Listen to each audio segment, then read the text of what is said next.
Hi అండి, అందరికీ నమస్కారం. Welcome back to my channel. ఇప్పుడే అందిన వార్త అండి. ఎస్బీఐ అకౌంట్ ఉన్న ప్రభుత్వ ఉద్యోగ మరియు పెన్షనర్లకు 40 లక్షల రూపాయల ఉచిత ఇన్సూరెన్స్ అయితే కవర్ అవుతుందండి. సో దానికి సంబంధించిన పూర్తి వివరాలు ఏంటి అనేది వీడియోలో తెలుసుకుందాము. సో ప్రతి ఒక్కరు కూడా తెలుసుకోవాల్సిన విషయాలండి.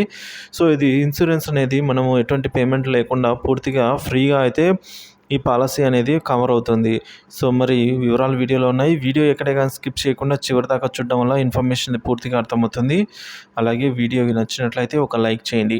ఇంకా విషయానికి వచ్చినట్లయితే, మీరు ప్రభుత్వ ఉద్యోగి అయితే మీ జీతం కనుక స్టేట్ బ్యాంక్ ఆఫ్ ఇండియా ఎస్బీఐలో ఉందా అయితే మీరు 40 లక్షల రూపాయల వరకు కూడా ఇన్సూరెన్స్కి ఉచిత పాలసీకి అర్హులవుతారండి. స్టేట్ బ్యాంక్ను ట్రెజరీ బ్యాంక్ అని కూడా అంటాము. ప్రభుత్వ ఆర్థిక కార్యకలాపాలన్నీ దాదాపుగా ఈ బ్యాంకు ద్వారానే అవుతూ ఉంటాయి. ముఖ్యంగా ప్రభుత్వ ఉద్యోగుల జీతాల బట్వాడాలో ఈ బ్యాంక్ అనేది కీలక పాత్ర పోషిస్తూ ఉంటుంది. ప్రభుత్వ ఉద్యోగులు తమ జీతాల కోసం ఏదో ఒక బ్యాంకును ఎంచుకునే సదుపాయం ఉంది. ఏ బ్యాంక్ అయినా వారి ఇష్టము. సో అయితే స్టేట్ బ్యాంక్ ఆఫ్ ఇండియాను కనుక ఎంచుకొని ఉంటే ఆ బ్యాంకు ద్వారా జీతాలు పొందుతూ ఉన్నట్లయితే అనేక ప్రయోజనాలు అయితే ఉచితంగా లభిస్తాయి. ఈ విషయము చాలామందికి తెలియకపోయి ఉంటుంది. సో తెలిసే అవకాశం కూడా లేదు. సో దానివల్లే చాలామంది అర్హులు అయి ఉండి కూడా ఈ ప్రయోజనాన్ని పొందలేకపోతున్నారు. ఉదాహరణకు వివిధ రుణాలు అంటే గృహ రుణము, వ్యక్తిగత రుణము వంటి ఏ రుణం తీసుకున్నా తమ బ్యాంకులో అకౌంట్ ఉన్న ఉద్యోగికి ప్రాసెసింగ్ ఛార్జెస్లు 50% మాత్రమే తీసుకుంటారు.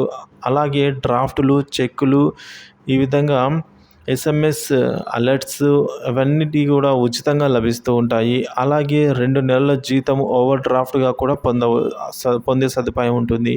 అన్నిటికంటే ముఖ్యంగా ఉద్యోగి ఆకస్మికంగా మరణం సంభవిస్తే పర్సనల్ యాక్సిడెంట్ ఇన్సూరెన్స్ స్కీమ్ కింద 20 లక్షలు, ఎయిర్ యాక్సిడెంట్ ఇన్సూరెన్స్ కింద అయితే 30 లక్షలు చెల్లించబడతాయి. దానికి తోడు ఎస్బీఐ డెబిట్ లేదా క్రెడిట్ కార్డు హోల్డర్లకు మరొక 10 లక్షలు చెల్లిస్తారు. అంటే గరిష్టంగా 40 లక్షల వరకు ఇన్సూరెన్స్ ఉచితంగానే కవర్ అవుతుంది ఇక్కడ.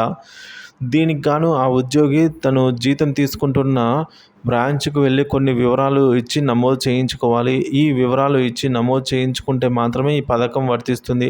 దీనికి సంబంధించి 4 రకాల స్లాబ్లు ఉంటాయి. జీతం 10,000 నుంచి 25,000 మధ్య సిల్వర్ గాను, 25,000 నుంచి 50,000 మధ్య జీతం ఉంటే గోల్డ్ గాను, 50,000 నుంచి ₹1,00,000 వరకు జీతం పొందుతూ ఉంటే డైమండ్ గాను, 1,00,000 పైబడి పొందితే ప్లాటినం గాను నిర్ణయిస్తారు. స్లాబ్ను బట్టి ఇన్సూరెన్స్ కవరేజ్ ఉంటుంది. కేవలం ఖాతా ఉన్నంత మాత్రాన ఈ ఇన్సూరెన్స్ పాలసీ అనేది వర్తించదు. ఇదిలా ఉండగా ఈ పథకం గురించి విద్యాధికులైన ఉద్యోగులకు పెద్దగా అవగాహన లేకపోవటం పట్ల బ్యాంకు ఉన్నతాధికారులు ఆశ్చర్యం వ్యక్తం చేస్తున్నారు. వీడియోల ద్వారా ప్రతి ఉద్యోగికి అందేలా సందేశాలు ప్రచారం చేస్తున్నారు. నమోదు చేయించుకున్న ఉద్యోగులు ఆ వివరాలు తమ కుటుంబ సభ్యులకు కూడా కొంతమంది చెప్పకపోవడంతో పథకంలో ఉండి కూడా ఆ కుటుంబం ప్రయోజనం పొందుతుందంట. సో సర్వేలో తేలింది. అందుకే ప్రతి ప్రభుత్వ ఉద్యోగి వివరాలు తమ కుటుంబ సభ్యులకు చెప్పి తన మరణానంతరము కుటుంబం ప్రయోజనం పొందేలా ముందే తగు జాగ్రత్తలు తీసుకోవాలని కూడా ఆ సందేశంలో బ్యాంకు వారు పొందుపరిచి ఉన్నారు.